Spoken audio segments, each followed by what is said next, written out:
All right, you're good to go. What's up, everybody? Welcome to Tater Talk, episode 75. It is September 10th, rolling right along in the month of September and hopefully into the playoffs sooner rather than later. I hope this next 20 days or so flies by. But until then, it's episode 75, and I'm here with Zach Hummel and producer Graz. Zach, how are you doing? I'm doing good, man. Doing good. Weather's not great out, but like you said, just waiting for the playoffs to start. Really excited. Kind of just waiting around at this point. Red Sox pretty much clinched a spot in the playoffs. Still waiting to see how the rest of the playoff races pan out, and we'll keep a close eye on that on the rest of our episodes. Absolutely, and we'll be discussing the a lot of the division races and all of that as we close out this season. For the rest of the episode, Graz, what's new in your world? You settling in over there with your new life? Settling in Connecticut, the fun world of Connecticut that Zach now lives in. I have my own room. It's very cute, very exciting, but still, baseball is the most exciting thing on the docket. It sure is. Are you homesick? No. Okay, well, that's good. That's always a plus. All right, let's jump into some topics here, starting with, as always, our favorite stories. Zach, you go first. Yeah, so this wasn't like a highly publicized story, but I just thought it was hilarious. So Matt Davidson for the White Sox hit a walk-off home run. I think it was 4 or 5 days ago now. And while he's rounding third base, Yolmer Sanchez for the White Sox, or third baseman, started making a beeline for home plate with a cooler in his hand. I thought he was going to dump it on Matt Davidson like many people do when someone hits a walk-off, but he self-doused himself and just ran like a crazy person across the path and just started celebrating.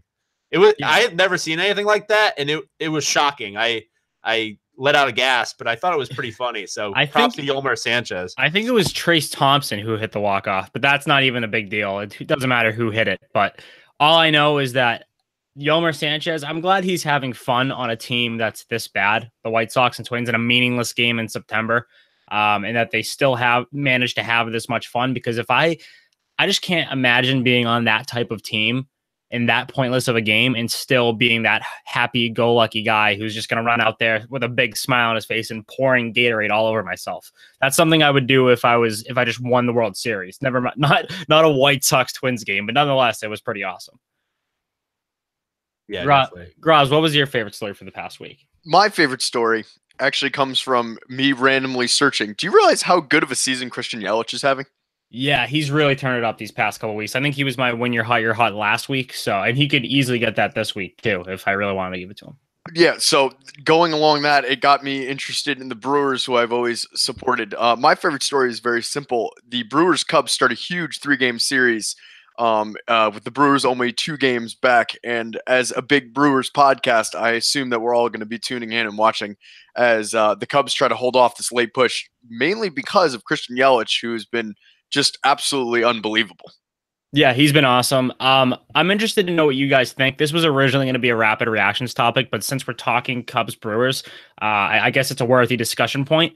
So Cole Hamels pretty much called out the Brewers fan base, saying that there's no rivalry because when they play in Milwaukee, it's all Cubs fans. That's what Cole Hamels said. Cole Hamels has been part of this quote-unquote rivalry for all of 2 minutes, and he's already calling out the opposing team's fan base. So I was interested to see what you guys had to say about that, starting with you, Zach. Yeah, I mean, it makes sense. Cubs fans take over anywhere they go, though. So just the fact that Milwaukee's in close proximity, they're obviously going to take over there. But I think Milwaukee actually has a pretty solid fan base. So I wouldn't say that about them. I think they're pretty hardy fans and they're into their baseball. They have been, at least when they've been good. So leave it to Cole Hamels, who you got traded, dude, to this team. And you want to talk on this rivalry? A little bit out of place for me. Yeah, I didn't get the whole context of it. I just saw that one quote. So maybe there was a lot of quotes these days are taken out of context. So I don't want to put 100% of the blame on Hamels. But in this specific case, if what he said is what he meant in this little quote that I have here, it's definitely questionable when you're calling out a team that, I mean, there's no reason to cheer for the Brewers for a long time. And now there is. I mean, they're an awesome team to watch. They're one of the more fun teams to watch in baseball. So I like Cole Hamels doing it in a sense because it heats up a rivalry that he says doesn't exist. So if anything, this series coming up is going to be awesome to watch. My favorite story from the past week is Will Myers. This story right here sums up 2018 in a nutshell, I think. Will Myers on a stream, a Fortnite stream with Carlos Asuaje, his teammate. And in the middle of it, he talks shit about his manager, Andy Green. So what he was complaining about is he was saying that the Padres were doing cutoff and relays. I don't know if it was that day or the next day or whatever, and he was complaining about it because it's in September. The Padres are a last place team, as they tend to be.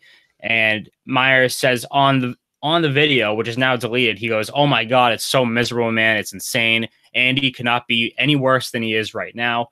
And then Carlos Asuaje cuts him off and goes, "Dude, I'm streaming this." And then there's dead silence, and you can tell Myers is rattled by it. It just sums up the year 2018 in a nutshell. We had the Fortnite stuff with David Price earlier this year, and now it's the Fortnite stuff's making a comeback on the Padres. So Fortnite's everywhere. It's especially in baseball, and I guess even hockey's having issues with it. Like coaches are pissed that their players are playing Fortnite.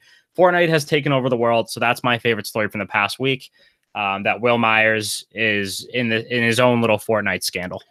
Yeah, if you would have put it out there that Will Myers would have been the guy to do this, I wouldn't even think he would be the first guy to do this. But Andy Green, if you ever seen him in an interview, he is the biggest hardo in the world. So it doesn't surprise me that he's making his team do cutoffs when they're 25 games under 500. You know, it all makes sense. And it is the most 2018 story of all time. Why does an MLB team, never mind one that's in last place, but why does an MLB team really need to practice cutoffs and relays? Isn't that like that? I feel like that's something that's just in their blood, is to be able to do cutoffs and relays. Maybe if you made an error or something in the outfield, like if you had a bad throw the day before, you would go out, they'd be like, "Hey, you need to practice your cutoffs and relays." It seems like a reflex, though, that most MLB players can do pretty easily. I don't know. I don't really know how MLB practices go. But any team, especially the Padres, doesn't seem like they would have to do it. You would hope so. Yeah, you would hope so. Let's jump into our topics here. The rest of our topics, I should say. Starting with Shohei Ohtani. I thought this would be the end of the road for him this season. I didn't think we'd really see him play much until, if not late next year, then the year after that, because he's supposed to be getting Tommy John surgery. But I guess they're not worried about him hitting, making it any worse, because he hit 2 homers the other day. On the day that he found out that he needed Tommy John, he hit 2 home runs, and I think he's actually won AL Player of the Week. I'm pretty sure that's the case. So Shohei Ohtani is staying in the headlines for the best possible reasons. I thought this story was awesome. Yeah, I need to call Dr. Tom and see how someone could hit with someone that needs Tommy John surgery could hit this well, because he's been red hot since they announced he had Tommy John surgery. I don't know if it's boosted his adrenaline or something. Maybe it's a Henry Rowan Gardner situation where he falls and just can throw 100 miles an hour. Maybe the Tommy John is actually helping him. Yeah, I don't know. But the fact that Ohtani still doesn't know if he's going to get surgery, he's like, if I keep hitting this well, I may just continue with it. You know, it's one of those things. And it's weird because in a sense, I think maybe just shut him down pitching wise, because he is a much better hitter than he is a pitcher. He does have talent on the mound, but I just think he's a hitter. If he had to choose one, he's a hitter. And you really don't want to make this injury much worse. This is Tommy John. Some guys come back strong. Some guys, it ruins their careers. So I don't know. He's too talented to take that risk and do both for the rest of his career. I said it when he first came into the league. I didn't think he could last durability wise doing both. So especially on an Angels team that really does not know how to manage him. I like Ohtani as a hitter. I say stick to the hitting. We saw that you could pitch. You proved your point. You can do it. I just think you're far better off as a hitter, at least for, the foreseeable future. And maybe you can go back to pitching later. Yeah, the problem is, like, what's a good time for him to get surgery? Does he go on PEDs and get suspended just so he could have the surgery? Does he pull a Robinson Cano? Yeah, like, does he just wait till he has a worse injury? So he's like, all right, we'll fix your broken leg and we'll give you Tommy John. Just knock it out 2 at once. I don't know. There's not a good time for it at this point. Yeah, and to your point about Dr. Tom, we haven't had Dr. Tom on in a long time. I like that idea of having him back on. If Ohtani goes off again this week, I think that might have to be the plan to get Dr. Tom on to talk some Tommy John with Ohtani.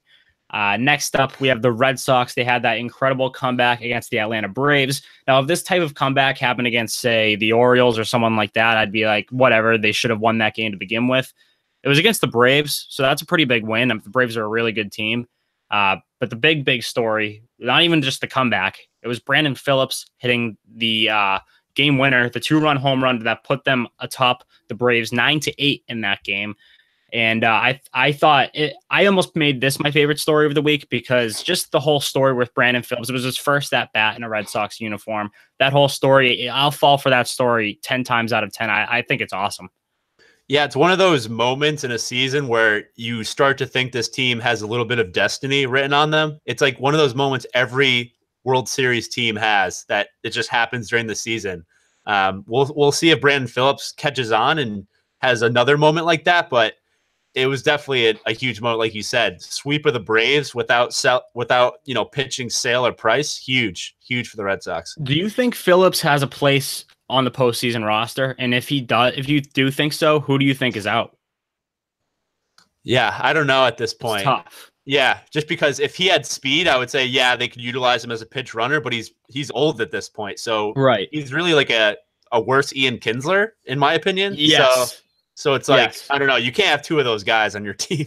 I was going to say it's pretty much just like having a poor man's Ian Kinsler on your roster. You already have a Brandon Phillips with Ian Kinsler, so there's no point. I mean, don't get me wrong. Brandon Phillips is an awesome player. It's an awesome story. I think we all got a little bit too hyped up from that home run, thinking, oh my God, Brandon Phillips coming to save the day for the Red Sox. I don't think that's the case. It's a great story. I don't see a spot for him on the playoff roster unless someone gets hurt.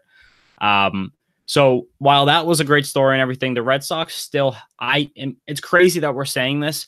They have 98 wins, and I still think they have a lot to prove, mainly because of their bullpen. It's just so weird that we're saying that about a team this successful. But this bullpen, we've been talking about it all season long. It's a problem. They showed it again in this Astros series, throughout the entire series. And the Astros are a team that it's a measuring stick. You know, you're putting yourself up against the team you could potentially go up against in the playoffs that you most likely would have to get past to get to the World Series. And they lost 2 out of 3 to the Astros, largely because of that bullpen. What are your thoughts? Not a panic meter on the Red Sox as a whole necessarily, but panic meter for this team to keep its bullpen together in the postseason. Yeah, I mean, at this point, if you're still trying to figure out your bullpen at this point of the season, you're pretty much screwed for the postseason. And it's one of those things where I don't know who's coming in for the Red Sox in the 7th, 8th inning, even the 6th. It could be a different guy every night, you know? Yeah. And it's one of those things we're just going to have to go to the playoffs and hope they have a good run. Because otherwise, you saw with Houston, they have decent batters. Guys take serious at-bats. I think every bullpen guy gave up a run the first 2 games that came in. And that's just unheard of. It's not that they're not that good. They just don't pitch well in clutch situations, which is what a bullpen guy needs to do. So it's been an issue all season. We've discussed it on the podcast before. I mean, I'm past panic. I just accepted it, and I'm like, this is what it is at this point. We can't fix anything. And screw Dombrowski for kind of pushing it off like, oh, we don't need the arms at the deadline or even at the waiver deadline. It's pretty clear all season you've needed a couple more bullpen arms. So don't, just stop saying that kind of stuff. Give it to us straight at least. Yeah, and even if by some miracle the Red Sox bullpen, the middle relief steps it up, and they're lights out. Say you're in a 2-run game against the Astros. You're up by 2 runs against the Astros going into the 9th inning, and you hand the ball over to Craig Kimbrell. Are you feeling 100% confident at this point? Because I'm not. No, the guy walks 2 or 3 people every time he's out there. So yeah, it's not the middle relief, it's not the long relief, it's also your closer. Most teams have issues in their bullpen at some point in the season.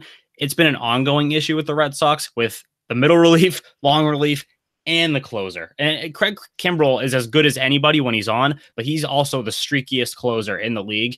My confidence level is so low in this bullpen. It's like you said, screw Dombrowski, because that comment about Nathan Eovaldi meeting the Red Sox needs more than Zach Britton was the most absurd comment that I've ever read. Even after Eovaldi had that lights out debut with the Red Sox, I still was like, what an idiot, because this is going to come back to bite the Red Sox. Eovaldi's not the answer. Britton would have been, and Britton's been lights out for the Yankees for probably the past 2-3 weeks. He's been great. He's unbelievable. And I knew he would be. Right. He just had to figure it out. It tends to happen when, especially as a reliever, if you're going to a new team, there's going to be more nerves than on a regular game with the friggin' Orioles. Now, all of a sudden, you're on a team that's contending. You're coming up in big spots every single time you take the mound. Yeah, your talent is there, but it's a high pressure situation, something he hasn't really been in for a couple of years now. He's back in his groove, and you're seeing why the Red Sox should have gone after someone like that as opposed to a Nathan Eovaldi, just some scrub with a +4 ERA every single year of his career. Dude, I can accept if Dombrowski goes out and gets a guy and he ends up not pitching well in Boston. I'm like, at least he tried to go out and get bullpen help. It just didn't work out. Exactly. The fact that they didn't make any move is crazy. And they traded the guy they traded to the Angels for Ian Kinsler, Ty Buttrey. He's like a reliever. Yep. He's been lights out for them. He had his first win or save the other night. It's like Dombrowski just can't. He doesn't evaluate talent greatly. He'll sell off all these assets to get these position players, but when it comes to something we really need, he's like, oh, I can't shell out anything for anybody. So it's crazy. I'm so scared of what Dombrowski has done to this team long term. I am petrified of what the Red Sox are going to become in 5 years, maybe even less. They'll probably still have the offense, but they're going to have to part ways with probably Chris Sale or Mookie Betts, one of those two guys, or JD Martinez, probably within the next few years, because those contracts, it's going to be tough to keep all three of those guys. You're going to have to pay Mookie at some point. So it's sad. I don't know. We'll see what happens there. This past week we had some tiffs. We'll call them tiffs. The Mariners got in a little tiff with themselves. It was D. Gordon versus Gene Segura, and apparently a bunch of Mariners got involved. There was a fight in the clubhouse, and I guess it stemmed from D. Gordon dropping an easy fly ball the game before, even though the Mariners ended up winning that game. I don't really know what's going on in Seattle. I think it's just tensions boiling over from this team having a shot at the beginning of the season and just completely puking all over themselves. What do you think about this Mariners situation?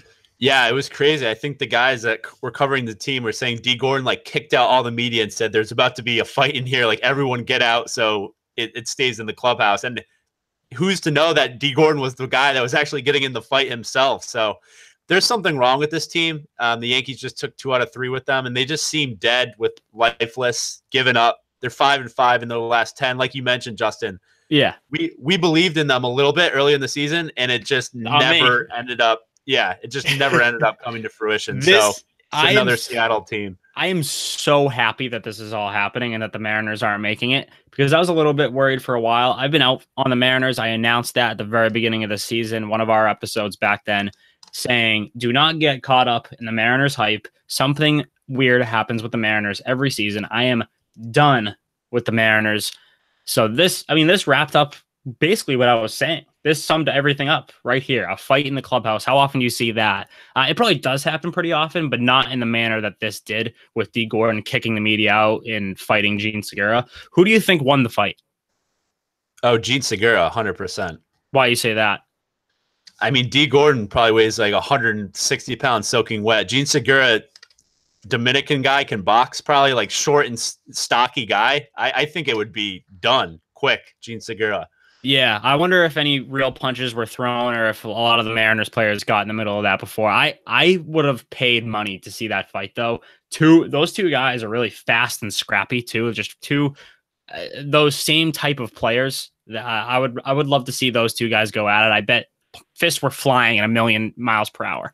I picture those cartoons where it's they get in a fight and it's this big mess, and then you don't really see what's happening, and then all of a sudden they're broken up. That was really hard to describe that picture, but yeah.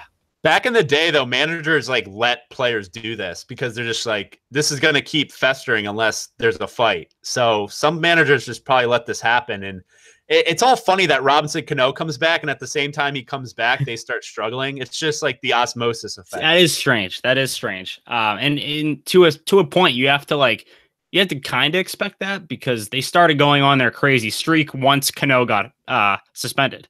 So I don't know. I don't think it's directly related to Cano. I think that's a coincidence, but still an interesting storyline there.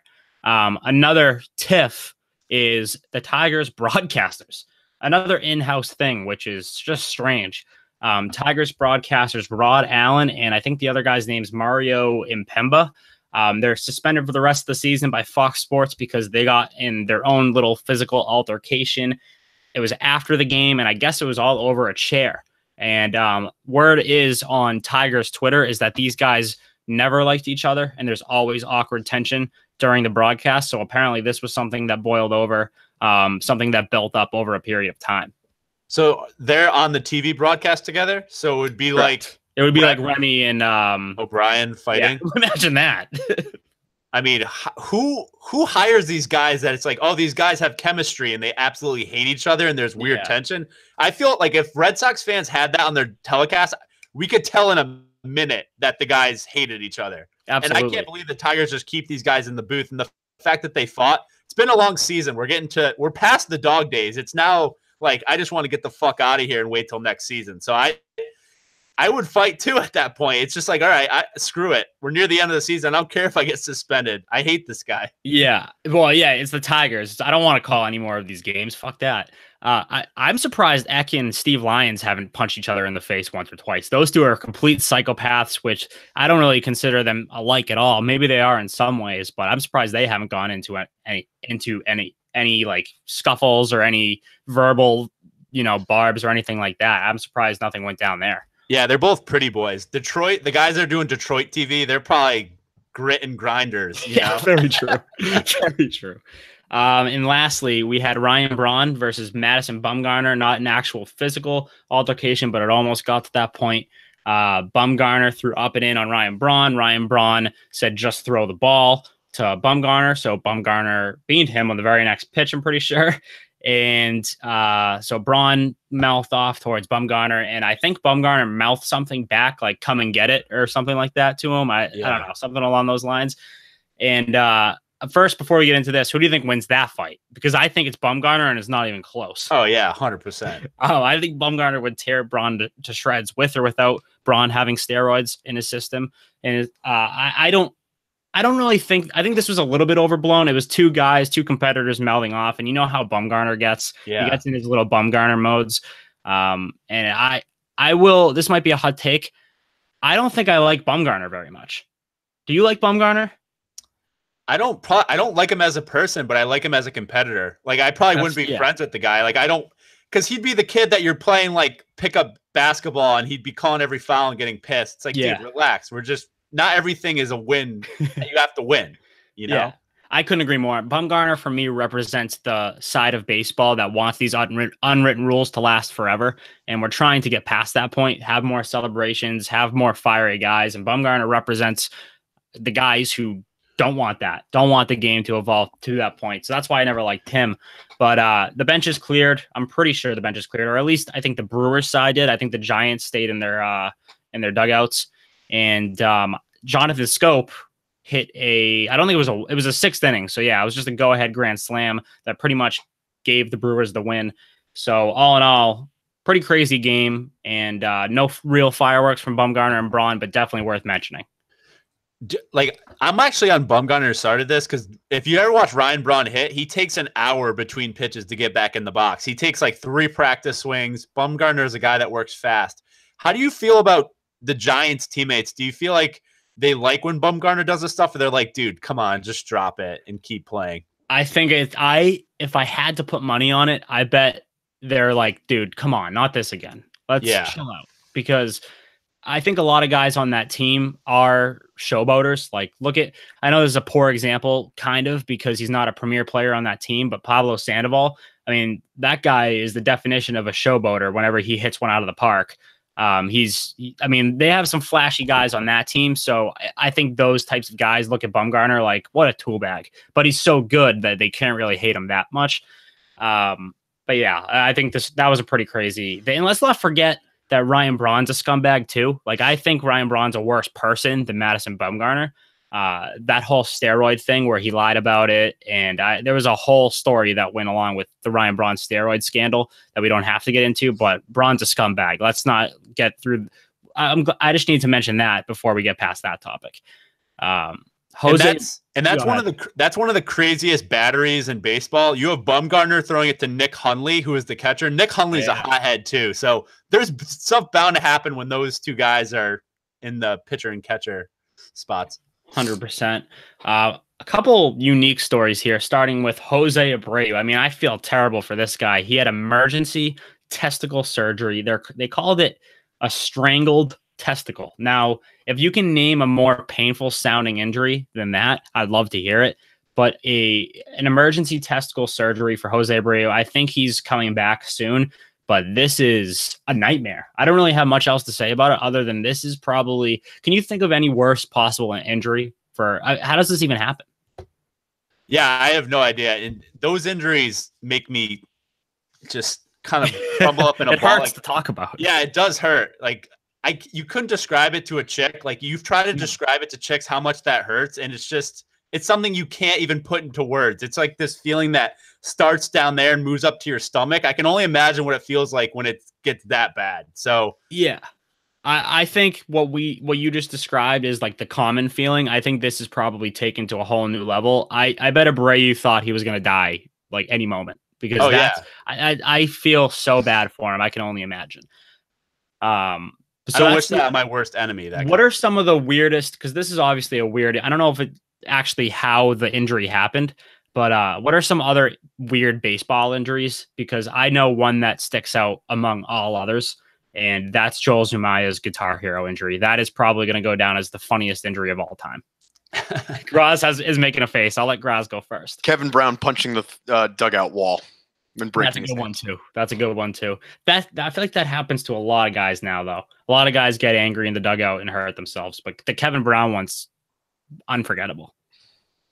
I don't think he got injured, but from this season when Ken Giles started punching himself in the face, like that was. If he did get injured from that would take Zumaya's spot as the best of all time. Well, a lot of these injuries, especially it's more common among NBA players, they say like, oh, I was falling out of the shower or I was falling down the stairs. And it's like, were you really doing that? Or were you like coked up and just like smashing shit? Like, I don't know. Speaking of NBA, yeah, well, Marcus Smart had the punching the picture frame in NBA. And then there was also a few years back, Rondo at the trampoline park, which was actually in my hometown. He went to a trampoline park in my hometown and broke his hand, and he said it was because he fell in the shower. So that was funny too.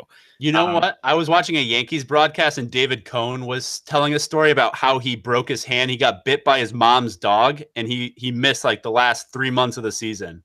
Oh, Jesus! His mom's dog bit his hand. Yeah, that one's tough. And then there was, I think, Clay Buchholz. I don't know if it was Buchholz. It might have been someone else. I know Buchholz had one that he slept wrong or something, and he was out for like 3 months. Do you remember that? Like 4 or 5 years ago? Yeah, Clay Buchholz got out of bed the wrong way, and he's out 3 months. I think that's what happened with Buchholz. But there was someone else who sneezed. I don't know if you remember that, but someone hurt themselves sneezing, and they were out for some time too. So baseball, it's not a good look for baseball players when you try to argue in favor of their toughness. We'll say that. But this one was for Abreu. This one's tough. Kevin Pillar. What was his? It was his sneezing injury. Oh, okay, perfect. I'm glad you looked that up. So yeah. Kevin Pillar with the sneezing, that one is up there as one of my favorites as well. So next topic, Sean Doolittle. I love this. He's starting this home run challenge for. So pretty much what it is if he allows a home run, he is encouraging whoever hits a home run off of him to do the most exuberant celebration they can think of. And if they get fined by MLB, he will match whatever the fine is up to $10,000 and put it towards the charity of the hitter's choosing. Awesome idea. I love it because 1, the whole charity aspect of it. 2, because Sean Doolittle's doing it against himself.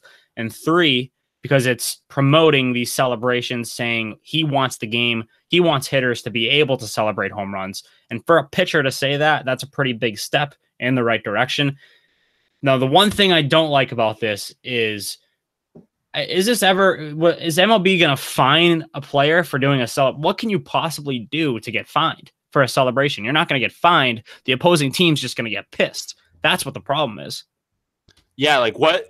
I have never heard of a player getting fined for doing a celebration. Like, would he have to flick off the crowd or something? Like, I don't know what. You like grab his nutsack and like, yeah, probably, or do like the throat slash or something like that. Yeah, like he's gonna have to do something crazy, and Doolittle might be on the wrong side of that. You know, right? I really hope someone does do something, and then we can be the judge. Like, I want MLB to be put in the position where they're wondering if they should fine a guy for a celebration, because I don't think a guy's ever really been fined for a celebration that I know about. I got two questions. Does Doolittle do this if he's in a pennant race, if the Nationals are in playoff contention? No, I don't think so, because I don't think his mind would be on people hitting absolute bombs off of him. You know what I mean? Like, I don't think he'd really be encouraging that. I don't think you put that out there if you don't want if you care about teams going deep off you. I think he's at the point of the season where he's like, fuck it, the season's over. Here's this little challenge to keep myself relevant, which is also a good challenge. And my second question, before the end of the season, does he, in his heart of hearts, groove a pitch to someone hoping they hit a home run? I don't think so. I don't think he goes that far with it. I think he's saying, by like, on the off chance that someone hits a homer off me, I want this to happen. And I'm rooting both for and against Sean Doolittle. I like the guy more now, but I want guys to hit absolute bombs off of him and do these crazy celebrations, which if there are celebrations like that for the rest of the season, we will absolutely post them. I'm going to have my eye on Sean Doolittle every single time he takes them out. I have a question for you guys. Go ahead. Who do you think would do a celebration, and what celebration would they do? You have to give... This has, unfortunately, he's not around anymore, but this has Hanley Ramirez all over it. Yeah, he wasn't really like an exuberant celebration guy. He was just like a bat flip guy and then celebrate with his teammates like crazy once he gets to home plate. He wasn't like I don't know, maybe Hanley, but one guy that comes to mind for me is always Javi Baez when you mention these things, or like a Yasiel Puig. Those two guys would be the ones I would choose if I could pick them. As for what specific celebration they do, I really don't know. I can't even think of anything, like I said, that would warrant fine. Carlos Gomez comes to mind. That's a good one. And I'm just looking at the schedule. The Cubs start a series with the Nats on Thursday, so it could happen. That could happen. Huh. All right. Well, keep an eye on that. And for the rest of the season, I hope Doolittle sticks to his word, because that could be a cool story to round the season off. Speaking of round the season off, we're almost at that point where these races, these division races, these wild card races are going to come to an end. We only got a few weeks left. The division races. So, I mean, the AL East is done. I'm sorry, Graz, but you're going to have to play in that wild card game. We'll talk about your feelings about that later. I know we've already covered it, but I want your update on that. The AL Central is obviously the Indians. The AL West still got that race going on. Astros versus the A's. It's a two-team race there. And I think the Astros are going to come out on top of that. Are you guys team Astros? Well, not team Astros, but are you guys thinking it's going to be the Astros division? Yeah, I feel like the Astros can go to an extra gear if they want to versus anyone. So they're healthy now too, which is a big factor. They weren't healthy for a while, and that's why the A's gained that ground. So that's the AL West. And then over in the NL East, you have the Braves, and the Phillies have kind of fallen off. I get this past month or so. They were my pick when we did those final, quote unquote, final predictions. I had them in the wild card game, which is still a possibility, but it's looking slimmer and slimmer. So I like the Braves there. Graz, you mentioned the Cubs Brewers series coming up. That's going to be a huge series because this is the tightest race. Well, the NL West is the tightest, but this is one of the tightest races. And the Cubs have that 2-game lead. What do you think happens there? I have the Cubs winning, unfortunately. I think the Brewers will slide into the wild card spot. September baseball and October baseball comes down to pitching, and I trust John Lester and Kyle Hendricks to figure it out. Yeah, and by the way, speaking of the Brewers and pitching and all of that good stuff, I've been saying this all along. It happened with Hamels, and now it's happening with Gio Gonzalez, where now Gio Gonzalez in his start with the Brewers looked fantastic, and he's had a terrible season. So this is yet another guy who looks good going to a contender. So the Brewers have to be patting themselves on the back at this exact moment for that trade. Definitely. I was about to say that Gio Gonzalez has been a new guy for them. I was like, well, you have Lester and Hendricks. How about Wade Miley and Gio Gonzalez? How does that do you, Graz? Right. Wade Miley. I completely forgot he was on the Brewers. Jesus Christ. And then in the NL West, it's our Rockies leading the charge. Hot, baby. Hot. They are red hot. And I wouldn't just say red hot. They're 6-4 in the last 10, but they're good enough to be on top of that division. And they're followed closely by the Dodgers, who are a half game out. This along with the NL wild card, which we'll get to in a second, this is the story for the rest of the year. I know the NL Central is huge right now, and that series is going to be big, but I think the Cubs run away with that. The NL West and the NL wild card are so close that I really don't know what to expect at all. Who are you taking? What's your update with the NL West? Yeah, so I'm going to stick with the Dodgers here. Okay. I think the Dodgers will end up winning it. They just, I think they took 2 out of 3 from the Rockies this weekend, and then the Rockies start a series with the D-backs tonight. So that'll be a huge series. What has happened to the D-backs? I thought they had the best start. They have the best starting pitching out of the 3 of those teams, and they just haven't got the hitting lately. Their bullpen's been bad. Boxberger's been terrible. He's blown a couple saves for them. So they need to figure it out quick because the Rockies and Dodgers, they're the hottest, 2 of the hotter teams in baseball right now. Yeah, and it's not over yet for the Diamondbacks. They're just they're 3-7 in their last 10 games. They're only 2.5 games back. So if they need to get back off the schneid, they're still in it. It's not over, but it's looking more and more like the Rockies and the Dodgers pulling away. Now, the wild card is where it gets really interesting. As of today, I think we have it's the Brewers versus the Cardinals. So the Cardinals are still hanging in there. So as of today, the Cardinals would be visiting the Brewers in the wild card game, and following closely is the Dodgers. Like I just mentioned, they're only a game back of the Cardinals for the wild card spot. And then it's the Diamondbacks, then it's the Phillies. And then after that, there really is none of those teams are going to make it in. So the last 3 contending for that, either the Brewers or the Cardinals spot, it's the Dodgers, Diamondbacks, Phillies. Do you think it stays as Brewers Cardinals, or do you think someone else makes a move here? You have the Dodgers winning the NL West, so you think it's the Rockies? Yeah, that's what I think. The Rockies have been playing great. I know we'll talk about Trevor Story. My guy has been unreal. I think they'll be able to put it together. So you think it'll be Rockies visiting the Brewers? Yeah, that's what I have right now. I just don't think the Cardinals have the starting pitching right now. They're throwing guys out there that shouldn't be starting. Yeah, I hear you on that. They went on that run for a while, and I mean, you can only do that for so long. They're 5-5 in their last 10, so they've kind of come back to earth a little bit. And I expect the Rockies to hang in there as well. Graz, what do you think of the NL wildcard race? NL wildcard race. I'm calling a quick timeout. I was going through the schedule. Big 4-game set as the Diamondbacks go to the Rockies this week. Yeah, didn't you just say that? You said that, Zach, right? Am I going crazy? I think so. Yeah, I don't know. I was reading. But after that, they then get the Giants, which doesn't matter. But then the week after, they get the Dodgers and then the Diamondbacks again. So a lot of answers will be had in that West, which is very exciting in the next 2 weeks. For me, I have it exactly how it is right now. I think the Cardinals, Wainwright's coming back. I think they'll find a way to do something that the Cardinals always do and sneak into the playoffs and then probably win that wild card game and then win a playoff series. It's just what they do.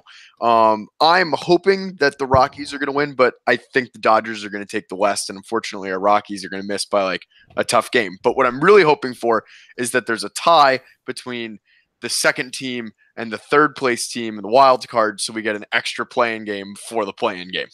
As many play-in games as possible. I am all in on that idea. We have a lot of games coming up that really matter, which is crazy because we only have about 20 days left of the season. So I'm really looking forward to what happens in these next few weeks. Let's move on to some rapid reactions. Now, if you're new to the show, it's pretty straightforward. Rapid reactions. We have 1 minute to cover a variety of topics really quickly. And I'm just going to be asking Zach these questions. Sooner or later, we'll switch it up. So maybe sometimes Zach will ask me, or I'll ask Graz, or Graz will ask Zach. We'll switch it up eventually. But for today, it'll be me asking Zach these questions. 1 minute to answer them all. I actually don't even have my timer on me right now. So if anyone could get a timer going with 1 minute, does anyone have a timer on hand? This feels like a me job. I got it. Graz, get that timer ready. 1 minute. This pause can be deleted. Okay. Ready? 3, 2, 1, go. Ryan Howard officially retires. Thoughts on that? Overrated. Trevor Story, 3 home runs. Underrated. John Gibbons, done as Blue Jays manager after this season. Don't know why they let him finish the season. Just get rid of him now. Agreed. Have a problem with Todd Frazier fooling the umpire when he went into the stands and fake caught that ball? No, we would all do that. Francisco Mejia got called up. What are your expectations for his career? Possible Hall of Fame catcher. And lastly, Michael Kopech is getting Tommy John surgery. Pull an Ohtani and just hit. Okay. How much time do we have left there? You have 13 seconds. Throw in. Ready? Last All 13 seconds. Aaron Judge hit a home run in BP. Do you care? No. I don't either. All right. Rapid reactions. You gotta love it. Those were the most rapid ones yet. There are no real thoughts there. It's just yes, no, and you know what? That's what you're gonna get from rapid reactions. First thing that came into the old noggin. Love it. And we'll move on to our next segment here, as we always do every single week. We only got a few more left for the rest of the season, and then next year it'll be duds of the month, and when your huts of the month. But we're sticking with of the week. So dud of the week, Zach, who do you got? I think I mentioned him earlier. Brad Boxberger from the D-backs. One of the best pitcher names, one of the best player weekends emoji things on the back of his jersey, but he's been terrible this week. He had, I think, 2 blown saves. He's single-handedly lost 2 games to the D-backs this week. So Brad Boxberger, hate to see it. Hate to see it. You also hate to see Billy Hamilton, my dud of the week, who went 3 for 22 in his last 7 games. And you know what? This guy is the most overrated player in baseball. His name, every single time he makes a nice catch, it's all over the MLB pages. Oh, Billy Hamilton, nice diving catch for the 8th time this week. I don't care. He's like a poor man's Jackie Bradley Jr. who's just faster, and he has no stolen bases in his last 7 games because he doesn't get on base. Billy Hamilton, it's one thing to have that speed. That's how he's catching up to all these balls in center field, because the guy runs faster than Usain Bolt, but he can't hit. He doesn't even walk. He had 1 walk this week. So a guy with that much speed can't even get on first base. It's useless. Yeah, he's Pete Wheeler, pretty much. He's Pete Wheeler, who lost the tournament. So that says all you need to know about Pete Wheeler. It's bad. And Billy Hamilton. Now, on the other side of things, we have when you're hot, you're huts. I will start with this one. Look who's back in the headlines. It's Kevin Kiermaier. Haven't heard from this guy in a while. You're making a face. I think this is your guy. Is it your guy? All Consensus. right. Hottest guy in baseball right there. He's been unreal. He has 3 homers in his past 7 games with a 5.45 batting average. And he's not usually a guy who makes headlines because of his bat. But now he's apparently doing it with both his glove and his bat. So best all-around player in baseball this past week, Kevin Kiermaier. When I said hottest guy in baseball, I meant his looks. Oh, hottest guy in baseball. But he's also the hottest guy in baseball. I didn't catch on to that. It's a double entendre there. I like it a lot because it's very true. Kevin Kiermaier. Kevin Kiermaier. All right. All right. On that note, we will move on to Graz's mailbag. Graz, you got some questions for us? Yeah, you know what? We'll just start right there. This is a question from your producer. Kevin Kiermaier, the hottest guy in baseball. Chris Bryant is very attractive. He's got too much acne. He's got too much acne for my liking. Chris Bryant can get it too. Don't get me wrong, but Kevin Kiermaier. I think it's Kiermaier. About this guy. Graz, were you on the show for that episode? I don't think you were. We talked about Kevin Kiermaier's looks for I don't know, but we have a clip, a specific clip where Zach is going off about Kevin. Actually, no, I think we were both going off about Kevin Kiermaier's looks. Guys, stunning. All right, we're gonna dig that up. We're gonna do like a blast for the past. I'll post it. I will post it. Good. Okay, here we got some actual questions for you guys. We'll start with a solid Red Sox question. Actually, it's the Yankees question too. What are your thoughts on this Donaldson trade and all the teams being upset about it? Because the Yankees and Red Sox are both pissed off. Yeah, so I'll give a little bit of a background on this. The Donaldson trade obviously was a pretty big trade. I mean, if Donaldson's healthy, I already talked about this. That's going to be a big factor because he's all eligible in the postseason. A healthy Donaldson changes even the Indians, a team that's already talented. At least their lineup's been outstanding. Donaldson changes an entire team as soon as you put him in that lineup. So I'm a little bit scared. The Red Sox and the Yankees. So all our the three of us, our favorite teams, are very mad at the Indians for this. 2 contending playoff teams. And it's because by rule, I'm reading this from ESPN, by rule, a player must be certified as healthy and able to be placed on trade waivers. The Athletic reported that following a dispute with the Blue Jays over his health, Donaldson agreed he was healthy after the MLB Players Association got involved in the process, allowing Toronto to place him on waivers. However, Donaldson on August 29th said that he was not healthy enough to play in the majors and was worried that he would re-injure his calf, potentially harming his value as a free agent next winter. So obviously it's two completely different things. Donaldson clearly came to the conclusion on August 31st that he didn't care. He wanted out of Toronto or something. This is a clear controversy because Donaldson has been hurt. He's been complaining about his calves for a better half of like 6 months. So this is, I think the Red Sox and the Yankees have a valid reason to be pissed here. Yeah, he's been tearing it up in AAA too. But I just think make a call to the Blue Jays and see what his health really is, or make a call to Donaldson directly and be like, "How are you? Like, is this legit? Like, how are you feeling?" I feel like that's what the Indians do when this stuff happens. And I'm not gonna get pissed at a team for finding loopholes because the Red Sox and the Yankees are the king of those. So we'll see what happens when he comes back. If he can be a contributor.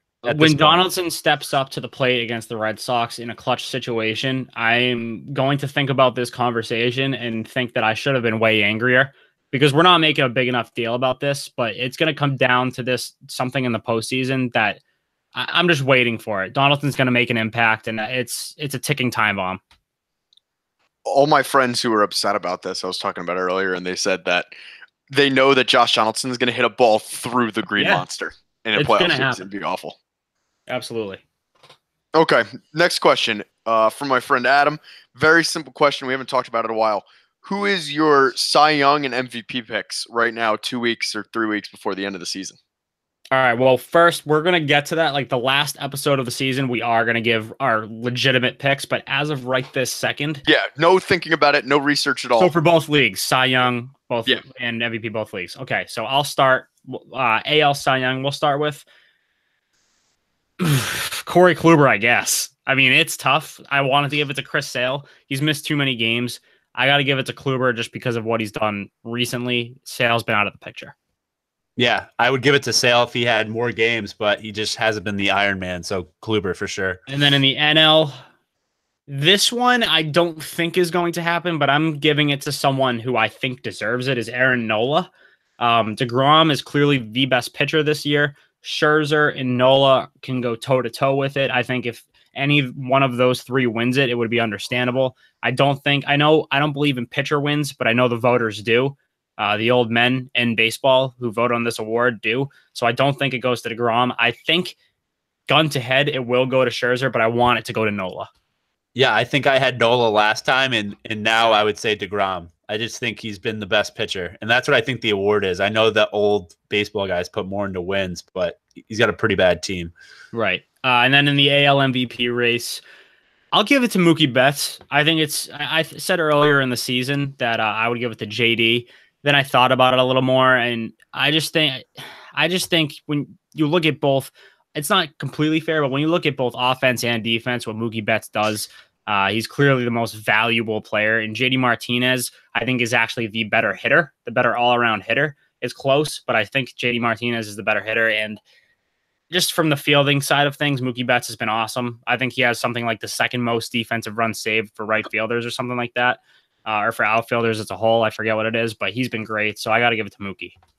I would say Mookie too, but I think Bregman has done. I think he's up there too. He's like Yelich. He's like Yelich. He's kind of just brought himself into the conversation late in the season. Yeah, 100%. NL MVP, I'm still going with my guy Arenado, especially if the Rockies win this division. They don't win this. They're not even a third place team if Arenado is not in this lineup or in the field. You want to talk about a guy who contributes on both sides, it's Nolan Arenado. So that's still my guy. Yeah, I'd say Arenado or Baez, and I'd have to lean Arenado now. I think I was on Baez last time, but I think I'm going to lead Arenado with the run the Rockies have been on. Again, I'll take either one. If either one of them gets it, I'm not complaining. That was good. People to keep an eye on, just interesting. I wouldn't be surprised, and I'm going to go out on a limb here. watch out for Trehan. I can never pronounce his name, but the reliever for the A's. Yeah. I watched him pitch against the Yankees, and he's unbelievable. So dirty. The movement on I think it's his sinker is just absurd. Yeah. And then Jose Ramirez is my pick if you care for the AL. And NL, I'm whoever wins the AL West should get it. So if the Diamondbacks climb out of it, it's going to be Paul Goldschmidt that helps him do that. So then he somehow threw himself back into the race. Yeah, Paul Goldschmidt's one of those guys who's he's always in the conversation. He's always the second or third place guy. I don't know. I'm a huge Paul Goldschmidt guy, but you want to speak about a guy who's just absolute wallpaper, it's Goldschmidt. Yeah. Okay. More fun question. Okay. This is in honor of Mike Trout's favorite thing in the whole wide world. Yes, that's the weather. The Braves are coming home for a big homestand to try to clinch the division. Does Hurricane Florence affect that homestand or their ability to clinch the division? No, I don't think so. I think the Phillies I don't know what's going on with the Phillies. I really don't know what's happening there. I think the Braves are just going to run away with it. I don't think it's a big factor. Yeah, I think the Phillies are done. It speaks more to the Phillies. That Little League game, that was the start of the end for them. They've been terrible since they had that Little League game versus the Mets. That's very true.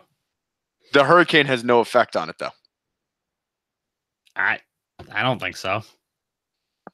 Gross, do you think it will have an effect? No, not at all. I think so. Not my question. It's the mailbag. That was my answer. I gave you my answer. Okay. Moving on. Next one. More fun question. Okay. Are the Rays just a flash of the pan team, or are they going to contend going on in the future? Yeah, we've talked about this at length on this show. The Rays have convinced me that they're here this year has convinced me that they're going to be around for a little while. The success that they've had this season with what they have has proved me wrong, and it's proved a lot of people wrong. They just need to get out of friggin' Tampa Bay or just out of that stadium. I can't look at Tropicana Field anymore and take them seriously. But I do think they're better than a lot of people give them credit for. I think they're going to be around, not necessarily going head to head with the Red Sox and the Yankees, but they'll be a competitor for sure. Yeah, I agree with Justin. I think they have a good mix of young talent and some veterans and guys that have to prove it. Like a guy like Tommy Pham, he's got to prove himself again. He has with them. And I would say they need better starting pitching, but they're doing this reliever thing. So it's like, I don't know. They could just ride that next season as well. Yeah, I'm interested to see if they go in that direction next season with Blake Snell as their only starter and then everyone else they just throw out there as openers. The opening thing I said many podcasts ago that's the coolest thing ever, and I told the Yankees they should think about doing it too. What's going to happen when they lose Sergio Romo? That's going to throw their whole game plan off. Wait, what's going to happen when Sergio Romo gets a big contract next year and I'm freaking out about it because he's 150 years old? Yeah, I used to shit on Sergio Romo. Zach was a huge Sergio Romo guy when he went to the Rays, and I shit all over it, and he's proven to be almost like an MVP for that team. I hope he gets a big contract, and I hope he shouts us out because I think he's engaged with some of our content. Before, he liked the video of the snowball, like him and Blake Snell throwing snowballs around the last winter. He liked that video, and then last month or 2 months ago, Blake Snell went and liked it. So I don't know if there's talking like the Rays clubhouse about Tater Talk. I have no idea, but I hope there is. That'd be awesome. We're a big Rays podcast. We are. They just have to move. Please get the hell out of there. Okay, I got one more question for you guys. Based on this season, you have to start a franchise with a former Marlin. Which outfielder do you choose? Yelich, Ozuna, or Stanton? Sorry, to build a team around? Yeah, you have to pick one. You're like, I'm going to build the team around this guy. All right, I need to look up ages. How old's Christian Yelich? 26, I think. 26, Carlos Stanton's 28. Yeah. Stanton's 28. All yep. right. Yelich is just about to be 27. They're pretty much the same guy, age-wise. Two completely different types of players. It depends if you care more about the all-around game or just having power. I think you can find power in a lot of places.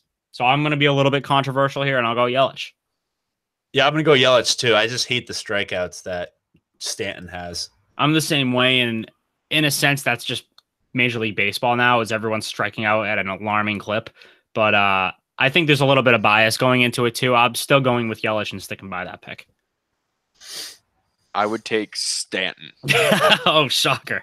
In a shocking twist. But I'm a big Yelich guy. This has been a Yelich podcast, so It's I wouldn't build my team around Stan. He would be a great guy to have. I build my team around Yelich. I think he's like a cornerstone guy. It's a leader, and guys look up to him. Stan's like, okay, the Yankees have a decent thing going. Let's bring in Stan, kind of thing. Right. See, that's the thing is I see watching Stan every day. I see him as more of this leadership, big brother to these young players role than I anticipated, because I thought he would be more like a Jason Giambi, like a mercenary home run hitter. But he's a lot more than that. And also you can count on him to be in 158 of 162 games. That is true. It's very true. He doesn't get hurt very often unless he's getting hit in the face by a Mike Fierce fastball. So, yeah. I don't know, but either one's a good pick. Okay, that's it for me. All right, so that's the mailbag. The mailbag is closed for now. We'll open it up next week. And before we get there, one last thing, Graz. What do you got? My one last thing is a question for you guys, actually. The first 7 players were announced to go on this Japanese All-Star trip for the MLB. Would you like to hear the first 7 players that will be playing some Japanese All-Star teams? Absolutely. Okay. Sure. First 7 players on the team are Yadier Molina, Ronald Acuna Jr., Rhys Hoskins, Carlos Santana. Santana. Yep. Engano Suarez from the Reds, Chris Taylor, and our boy Christian Yelich. I love that. I love that group, but Carlos Santana, he's been a dud this year. So what is this? What is this? Like, what is this? Could you explain a little further? Yeah, so that's the reason. Some guys just going to Japan and playing them? Yeah, so they're going every like 4 or 5 years. They go on like a trip to Japan and play different all-star teams. The MLB does. They did it, I think, last time in 2014. So this is the reason why I brought it up as my one last thing. It's always a cool event. It's something that happens after the season, so not many people know that it's going on, but it's a great celebration of baseball and the second best professional league in the Japanese league. All right. Perfect. Love it. Oh, and the one last thing, Ichiro might play in it. That's the rumor. Now you might have won me over. For what squad? That I have no idea. Yeah, I think he's got to. Ichiro's got to play on the Japan squad, right? That's what I'm thinking. He has to. I don't think it would make much sense. I think his people would be very disappointed. Is Matsui still playing over there? Hideki? Probably. Oh, I wish. I know Daisuke is. I think Daisuke won their Cy Young this year. I'm not kidding. I'm pretty sure he won their version of the Cy Young this year. I think he's been unbelievable over there. It's fucking ridiculous how that works. He is not. What's that mean? Oh, Matsui. Matsui is not. Yeah. Sad. All right. He made enough money. He did. All right. I think that's the show. And anyone else have last words you want to get off your chest? I'm good. All right, we'll wrap it up there. Be sure to follow us on Twitter at Tater Talk Pod, and the same thing on Instagram at Tater Talk Pod. Like us on Facebook. You know what? I'm gonna give our own Twitter handles a shout out on this one. By on the off chance that people want to follow us on Twitter along with at Tater Talk Pod, you can follow me at Justin J Ledger Leger. You can follow Graz at. I'm gonna try to nail this, Graz. You can do it. I know the first part, not the at Marty MARDI _ Graz. There's no underscore. It's just Mardi Gras 31. It's simple. It's a pun instead of Mardi Gras. I get the pun. Well, I get the pun. I just thought there was an underscore. God damn it! I'm not an underscore guy. What is it, Graz? At Mardi Gras MARDI GRAZ 31. Okay, so that's Graz, and you can follow Zach at ZHum with 3 M's, correct? Correct. 3 M's. I'm looking at it now. Nailed it. All right. Do you ever forget about how many M's there are? No. Okay. I wasn't sure. Maybe like one day you're about to log in and you're like, fuck, how many M's did I put? I got my password saved, man. So if anyone gets my computer, they could probably do whatever they want with my life. All right. On that note, we will see you guys later. Rest in peace, Mac Miller. Peace.